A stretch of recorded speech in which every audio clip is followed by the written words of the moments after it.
Let's start by looking inside a fighter jet engine. Turbine blades spin at tens of thousands of revolutions per minute, bathed in exhaust fire topping 1,500 degrees Celsius. It is a chamber of pure mechanical violence. Designing a machine to survive that environment reliably is so difficult that while India can easily send a probe to Mars, building a modern combat engine remains a technology tightly hoarded by a global monopoly of just 4 nations. In the late 1980s, India's Defense Research and Development Organization set out to crack that monopoly with the Kaveri engine program. The early prototypes missed their engineering marks by a wide margin.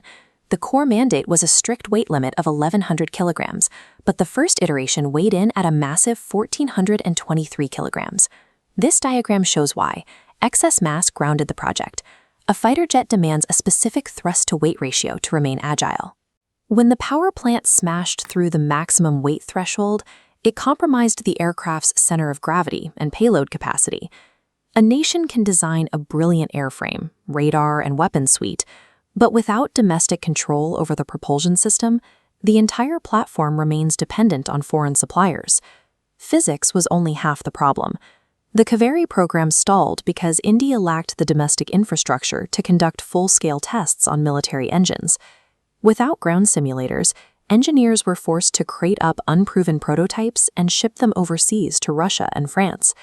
The engines would be bolted to the wings of transport aircraft, like this Il-76, simply to gather basic high-altitude data. Relying on another country's testing schedule caused years of delays and massive cost overruns. It also required handing over highly sensitive engineering data to foreign technicians, exposing critical intellectual property. Those logistical hurdles have to be cleared immediately. The Indian Air Force needs certified, homegrown engines right now to power its Ghatak stealth drone and its future fleet of 5th-generation combat aircraft. The national mandate of Atmanirbhar Bharat, self-reliance, requires an entirely new approach. Buying foreign hardware is no longer an option. The country has to build the massive physical infrastructure to test and certify its own engines. The first step to fixing the heavy, overheating engine core starts in the foundry. To survive the extreme friction of supersonic combat, you have to pour white-hot liquid metal into highly specific precision molds. The Defense Metallurgical Research Laboratory achieved a major breakthrough by developing an indigenous technique called single crystal casting. This process creates turbine blades that are structurally far stronger and significantly lighter than those made from conventional metal alloys. That specialized casting technology was then transferred to domestic manufacturers like MIDHANI and Bharat Forge for mass production. These new blades allow the engine core to operate at temperatures exceeding 1,500 degrees Celsius without melting or degrading. By pairing these heat-resistant single crystal blades with advanced composite casing structures, engineers are now targeting an overall engine weight reduction of 8 to 15%. Shaving off hundreds of kilograms while increasing thermal tolerance is the absolute prerequisite. An engine can only handle the intense stresses of modern aerial combat if the core metallurgy is flawless. With the physical engine getting lighter, the gas turbine research establishment is finally solving the testing bottleneck. They are completing a massive 130 kilonewton twin-engine testbed facility right near Bengaluru. This diagram shows the facility's twin-cell architecture. Instead of testing one prototype sequentially, the lab runs simultaneous endurance trials on one engine while validating digital throttle responsiveness on another, cutting the overall certification timeline in half. Alongside that, India is planning the National Aero Engine Test Complex. Using advanced vacuum chambers, the facility artificially simulates freezing temperatures, the thin air at 40,000 feet, and Mach 2 speeds, all while the engine sits safely on the ground. Keeping those prototypes within the country drops the physical cost of testing by up to 70%, and more importantly, it locks down the nation's most sensitive intellectual property.